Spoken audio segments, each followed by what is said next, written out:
Imagine you are in Athens, 4th century BC. You step into the agora in the morning, past the fish stalls and the colonnades, and a dog follows you with its eyes.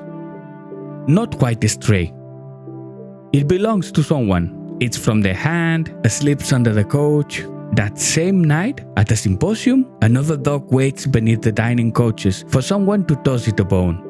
And at the edge of the city, at a crossroad, someone had just left the remains of a sacrificed puppy as an offering to a goddess who works at night. Same animal, 3 scenes, 3 completely different functions.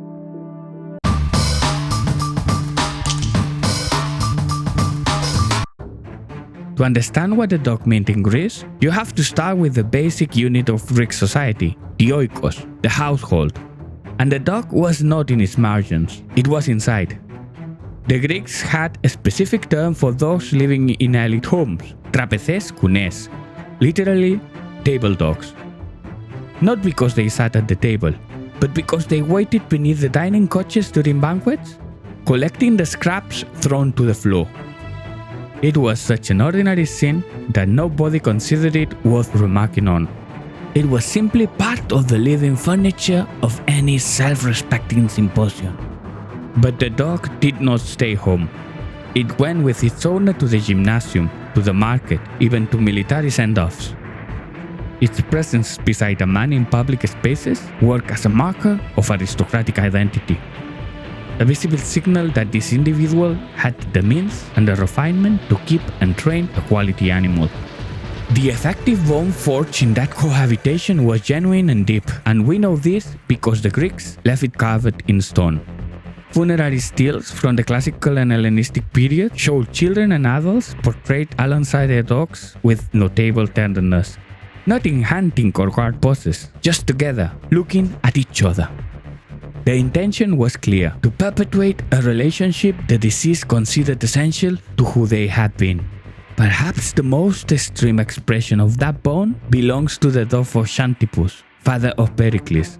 When the Athenians evacuated the city ahead of the Persian invasion in 480 BC, the dog threw itself into the sea and swam after its owner's ship, all the way to the island of Salamis, where it died of exhaustion the moment it reached shore. The Athenians erected a monument on the beach, in a spot the tradition called Kinosema, the dog's tomb. A story that might sound sentimental if Plutarch did not tell it with the same sobriety he uses to describe battles. The Greeks did not treat all dogs alike because simply not all dogs were alike. Functional specialization had driven centuries of selective breeding, and Greek writers were very aware of it. The Molossians were the large guard dogs, powerfully built, used to protect properties and flocks from predators and thieves. Their name survives today in several Mastiff-type breeds. The Laconians, hunting dogs from Spartan territory, were fast and had an extraordinary sense of smell, the favorites of hunters. Their reputation was such that popular imagination gave them a mythical origin. The breed was said to descend from the crossing of dogs and foxes, a fitting image for an animal seen as cunning and swift. Then came the Melitaeans, small, long-haired, what we would recognize today as the ancestor of the Maltese. These creatures hunted nothing and guarded nothing. The function was simply to be loved. Luxury pets of women and children. Some texts even suggest they were brought on sea voyages specifically to distract and calm nervous passengers. The training of all these animals was in Greece a serious matter, with an ethical dimension that goes well beyond the merely practical. Xenophon dedicated an entire treatise to hunting and dog training, the Kineheticus. His instructions are surprisingly modern. The puppy must learn its name early. That name should be short for a quick response, and training must be based on praise and reward, not physical punishment. That is something the Greeks articulated here with real conceptual clarity. The horse and the ox are controlled with the yoke, the bit, force. The dog is not, and it collaborates because it recognizes a duty of gratitude toward whoever feeds it. The Greeks called it the food pact. Whoever feeds a dog from their own hand establishes an alliance the animal honors with absolute loyalty. not submission through fear, something closer in the rhythm to the loyalty between equals bound by reciprocal debt.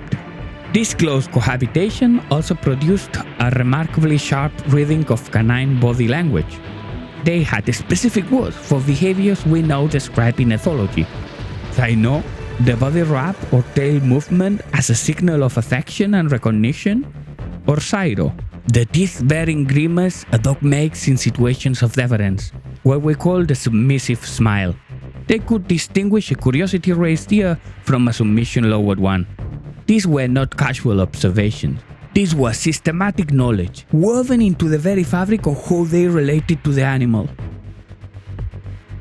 Dog remains appear regularly in Greek funerary contexts from the Bronze Age onward. In Mycenaean chamber tombs and in the tholoi of sites such as Dendra, Asini, and Mycenae, canine skeletons turn up deposited with little ceremony, apparently thrown inside as possession meant to serve the deceased in the underworld. The Iliad confirms this logic. When Achilles prepares the funeral pyre of Patroclus, he includes among the offerings 2 of his friend's 9 table dogs. Animals that had eaten from his hand in life were bound by the food pact to follow him in death. But there are findings that push this into considerably more disturbing territory. A well in the Athenian Agora, dated to the Hellenistic period, contained the remains of approximately 450 infants and 150 dogs. Similar deposits have appeared at Mycenae and Eretria. Archaeologists have been debating their significance for decades. One interpretation points to the concept of miasma, ritual contamination. Childbirth and death generated impurity. Infants who died before being socially integrated occupied an especially liminal position. Nameless, their rites of passage incomplete, the dog, and particularly the puppy, was used in purification rituals to absorb that contamination. The practice was known as periskylakismos, and consisted of rubbing live or dead puppies over the body of the person requiring purification. After contact, the animal was discarded as katarsia, ritual waste, at liminal sites. The second interpretation points to the Greek fear of aurai, the premature death, whose souls were believed to become trapped at thresholds rather than reaching the underworld. Well, crossroads, border spaces. The dog's association with Hecate made it a natural guardian against the return. Hecate sits at the center of all this.